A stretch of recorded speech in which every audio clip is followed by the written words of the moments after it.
بسم اللہ الرحمن الرحیم الحمدللہ رب العالمین والصلاۃ والسلام علی سید الانبیاء والمرسلین 20واں لیکچر لے کر آپ کی خدمت میں حاضر ہیں۔ آج کے اس لیکچر کے اندر آپ کو دو چیزیں سمجھائیں گے۔ ایک تو جمع منتہی الجموع، اسے جمع اقصا بھی کہتے ہیں اور جمع الجمع بھی کہتے ہیں، ٹھیک ہے۔ جمع اقصا یہ آپ کو بتائیں گے یہ کیا ہوتا ہے، بنانے کا طریقہ کار کیا ہوتا ہے، اور ایک آپ کو بتائیں گے جمع تصغیر۔ جمع تصغیر اور اس میں تصغیر بھی کہتے ہیں، اور اس میں تصغیر اور جمع اقصا یہ دو چیزیں آپ کو آج کے اس لیکچر کے اندر سمجھائیں گے۔ جمع اقصا کسے کہتے ہیں، اس کی تعریف، جمع اقصا اس جمع کو کہتے ہیں جس کے آگے کوئی جمع نہ بنی جا سکے، اس کو جمع الجمع بھی کہتے ہیں، جمع منتہی الجموع بھی کہتے ہیں، ٹھیک ہے۔ جمع منتہی الجموع اور جمع اقصا ایک ہی چیز کا نام ہے، دو نام اس کے آتے ہیں، ٹھیک ہے۔ جمع الجمع بھی کہتے ہیں جس کے آگے اور کوئی جمع نہ بنائی جا سکے، وہ اینڈ ہوتا ہے، آخری جمع ہوتی ہے، اس کے بعد اگر اس سے جمع نہیں بن سکتی اس کو کہتے ہیں جمع اقصا۔ اس کے بنانے کا طریقہ کار یہ ہوتا ہے کہ پہلے دو حرف مفتوح ہوتے ہیں، اور اس کے بعد اگر ایک حرف ہو، یعنی کہ دو حرف مفتوح ہوں گے، اس کے بعد الف علامت جمع اقصا لگائیں گے، اس کے بعد اگر ایک حرف ہو تو وہ مشدد ہوگا، دو حرف ہو تو پہلا مکسور اور دوسرے کی حرکت کا کوئی اعتبار نہیں ہے۔ تو یہ تمام ڈیٹیل آپ کو ہم سمجھاتے ہیں۔ اسی طرح جمع تصغیر، اسم تصغیر ہوتی ہے، کسے کہتے ہیں اسم تصغیر، اس جمع کو، اس اسم کو کہتے ہیں جو کسی چیز کی قلت قلیل ہونے پر یا کسی چیز کی عظمت پر، بلندی ہونے پر دلالت کرتی ہے، اسے اسم تصغیر کہتے ہیں۔ تو آئیے ہم دیکھتے ہیں، یہ ہے جمع منتہی الجموع، جمع اقصا بھی کہتے ہیں اور جمع الجمع بھی کہتے ہیں، جمع منتہی الجموع بھی اسے کہتے ہیں۔ تعریف آپ کو بتا دی ہے، اس جمع کو کہتے ہیں جس کے آگے اور کوئی جمع نہ بنی جا سکتی، یہ جمع سا ہوتی ہے۔ بنانے کا طریقہ یہ ہوتا ہے کہ دو حرف مفتوح ہوں گے، جیسے دواب میں دال واو یہ مفتوح ہے، اس کا الف علامت یہ جمع اقصا ہے، الف یہ جمع اقصا کی علامت ہے۔ پہلے دو حرف مفتوح، اس کے بعد الف علامت جمع اقصا لگائیں گے، اس کے بعد اگر ایک حرف ہو تو وہ مشدد ہوگا۔ اب یہاں ایک حرف ہے، با ہے، ایک ہے، یعنی کہ الف کے بعد ایک حرف ہے تو یہ مشدد ہوگا۔ پہلے دو حرف مفتوح، اس کے بعد الف علامت جمع اقصا، اس پر اگر ایک حرف ہو تو وہ مشدد ہوگا۔ یہاں ایک حرف ہے یہ مشدد ہے، ٹھیک ہے، دوابو، ٹھیک ہے، دوابو، ٹھیک ہے۔ اگر ایک حرف ہو تو، اگر الف جمع کے بعد جمع اقصا کے جو الف ہے اس کے بعد اگر دو حرف ہوں تو پہلا مقصود دوسرے کی حرکت کا کوئی اعتبار نہیں، جیسے مساجد اور یہ سمجھیں گے دواربو، آپ یہاں مسابیح بھی کہہ سکتے ہیں، بلکہ نہیں مسابیح نہیں کہنا، جیسے مساجد اور دواربو، ٹھیک ہے۔ میم سین یہ دو متحرک حرف ہیں، دونوں پر فتح ہے، یہ الف یہ علامت جمع اقصا ہے۔ اس کے بعد دو حرف ہیں، جیم اور دال آ رہے ہیں، تو پہلا حرف مقصود دوسرے کی حرکت کا کوئی اعتبار نہیں ہے، ٹھیک ہے۔ اور یہاں پر بھی دیکھیں مساجد اور دواربو، ٹھیک ہے۔ اگر الف جمع کے بعد یعنی جمع اقصا کا جو الف ہے اس کے بعد اگر تین حرف ہوں تو پہلا مقصود دوسرے کا یا مقصود تیسرے کی حرکت کا کوئی اعتبار نہیں، جہاں دیکھیں میم اور دعا یہ پہلے دو حرف مفتوح آ رہے ہیں، تین جگہ پر آ رہے ہیں، تیسری جگہ یہ الف علامت جمع اقصا ہے، یہ تینوں جگہ پر آ رہا ہے، ٹھیک ہے۔ آگے ہے یہاں ایک حرف تھا مشدد، دو حرف تھے، پہلا ساکن دوسرے کے حرکت کا کوئی اعتبار، یہاں تین ہے تو یہاں تین ہے تو پہلا مقصود اور اس کے بعد یا ساکن، تیسرے کی حرکت کا کوئی اعتبار نہیں، جیسے مضاریب اور مصابیح، ٹھیک ہے۔ مضاریب مصابیح میں الف کے بعد با یا اور ہا، یہاں را یا با ہے، ٹھیک ہے۔ تو تین حرف ہیں، پہلا مقصور دوسری جگہ آئیں گے، اس کے بعد مقصور کے بعد یا ساکن ہوگی، اور آخری جو حرف ہے اس کی حرکت کا کوئی اعتبار نہیں ہے، ٹھیک ہے۔ یہ ہے جمع اقصا کے بنانے کا طریقہ، یہ تین اس کی حالتیں ہوتی ہیں، تین طریقے آپ بتا دیں۔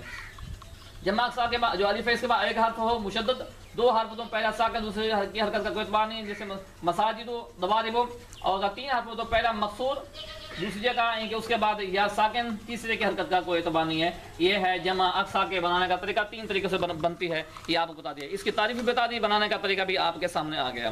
اگلا ہے اسم تصغیر، اس کی تعریف بھی آپ کو بتا دی۔ اسم تصغیر اس اسم کو کہتے ہیں جو کسی چیز کی قلت پر، کم ہونے پر، یا کسی چیز کی عظمت پر، بلندی پر دلالت کرتی ہے، اسے کہتے ہیں اسم تصغیر۔ اسم تصغیر کے بنانے کا طریقہ کار کیا ہے، اس کے بھی تین طریقے آتے ہیں۔ اگر ہم بنا رہے ہیں کسی کلمہ کو اسم تصغیر تو اس میں پہلا جو حرف ہوتا ہے اسم تصغیر کا وہ مشدد ہوتا ہے، کیا ہوتا ہے وہ مشدد، پہلا جو حرف ہے وہ مضموم ہوگا، دوسرا مفتوح ہوگا، اور اس کے بعد جو علامت ہے یا علامت ہے اسم تصغیر کی ہم وہ لگائیں گے۔ یہ طریقہ کار ہم آپ کو یہاں پر سمجھاتے ہیں، ٹھیک ہے۔ یہ ہے رجائل، ٹھیک ہے، رجائل پہلا حرف مضموم، دوسرا مفتوح، تیسری جگہ یا ساکن، اور اس کے بعد یا ساکن میں اگر ایک حرف ہو تو اس کی حرکت کا کوئی اعتبار نہیں ہے. یہاں بھی رہا، اس کی حرکت کا کوئی اعتبار نہیں ہوگا، الف کے بعد ایک حرف ہوگا. یہاں بھی ہے، اگر دو حرف ہو تو اگر ایک حرف ہو تو آخری جو حرف ہے اس کی حرکت کا کوئی اعتبار نہیں. پہلا مضموم، ٹھیک ہے، اس میں تصغیر کی تعریف ہے، تعریف بتا دی. بنانے کا طریقہ یہ ہے کہ پہلا حرف مضموم، دوسرا مفتوح، تیسری جگہ ہم نے یا علامت لگانی ہے، یہاں الف لگایا، یہاں یا علامت، اس میں تصغیر کی ہے. جمع اقصا کی علامت الف ہوتی ہے، جمع تصغیر کی اس میں تصغیر کی علامت یا ہوتی ہے، یا ساکن. تو یہاں پہلا مضموم، دوسرا مفتوح، تیسری جگہ یا ساکن، ٹھیک ہے، یا ساکن جو کہ اسم تصغیر کی علامت ہے وہ لگائیں گے. اور اگر اس یا کے بعد ایک حرف ہو تو اس کی حرکت کا کوئی اعتبار نہیں، جیسے رجال، ٹھیک ہے، جیسے رجال. اگر الف یا تصغیر کے بعد اگر دو حرف ہوں تو پہلا مقصود دوسرے کی حرکت کا کوئی اعتبار نہیں ہے، جیسے دوائربن، دواد پیش واو، پہلا مضموم، دوسرا مفتوح. یہاں یہ یا آ گئی، یہاں بھی یا ہے، یہاں بھی یہ علامت ہے اس میں تصغیر کی، ٹھیک ہے.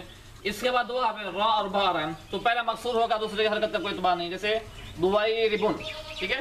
رجائل ایک حرف ہو تو دوسرے کا آخری کی حرکت کا، ان کے جو آخر میں حرف ایک حرف ہے آخری، اس کی حرکت کا کوئی اعتبار نہیں ہے، پیش بھی آ سکتا ہے، کوئی بھی آ سکتا ہے.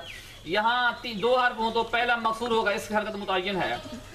جو جن کے بارے میں کہہ رہے ہیں کہ یہ ایسے سے ہوگا، مشدد ہوگا، مقصور ہوگا، جو بھی ہوگا، اس کی مکمل جو حرکت ہے وہ آپ کو بتا دیا کہ ایسے ایسے ہوگا. تو یہاں ساکن یا ساکن یہ تو ایسے ہوگا، پہلے تین حرف ایسے ہوں گے. ایک حرف ہو تو اس کی حرکت کا کوئی اعتبار نہیں، دو حرف ہوں تو پہلا مقصود دوسرے کی حرکت کا کوئی اعتبار نہیں، جیسے دوائربن، ٹھیک ہے، دواد پیش واو، دواد یہ پہلے حرکت ہے مضموم، واو یہ مفتوح ہے، اور یا یہ علامت ہے اس میں تصغیر کی، اور اس کے بعد دو حرف ہیں اور را اور با ہے تو پہلا حرف مقصود دوسرے کی حرکت کا کوئی اعتبار نہیں، جیسے دوائربن.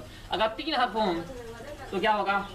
تین حرف ہو تو پہلا مقصور، دوسری جگہ یا ساکن، تیسری کی حرکت کا کوئی اعتبار نہیں ہوگا، جیسے مضیربن، مضیربن یہ لفظ ہوگا مضی،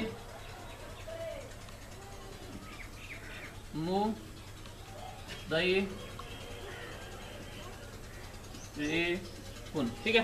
مضیربن، میم، دواد پیش یہ اور یا یہ تینوں جگہ پر ایک ہی آ رہے ہیں. پہلا مضموم، دوسرا مفتوح، تیسری جگہ یا اسم تصغیر کی علامت یہ تھی. اگر ایک حرف ہو تو اس کی حرکت کا کوئی اعتبار نہیں، دو حرف ہو تو پہلا یا کے بعد دو حرف ہوں تو پہلا مقصود دوسرے کے کوئی اعتبار نہیں، یا تین ہوں تو پہلا مقصود دوسری جگہ یا ساکن، تیسرے کی حرکت کا کوئی اعتبار، جیسے مضیربن. یہ تین طریقے ہیں، تین طرح کے سیگے آتے ہیں. بنانے کا طریقہ اگر آپ کو سمجھا دیا ہے، جمع اقصا کے بنانے کا طریقہ کا بھی آپ کو بتا دیا ہے، اور اسم تصغیر کے بنانے کا بھی طریقہ کار آپ کو سمجھا دیا ہے. یہ سیگے آپ کو اسم فاعل کے اندر، اسم مفعول کے اندر، صفت مشبہ کے اندر، دیگر جگہ پر آپ کو ملتے رہیں گے. تو ان کے بنانے کا طریقہ کار آپ نے سمجھ لیا ہے، امید ہے آپ کو سمجھ میں آ گیا ہوگا. اگر انشاءاللہ ہم نیکسٹ ٹائم آپ سے ملیں گے. اللہ حافظ.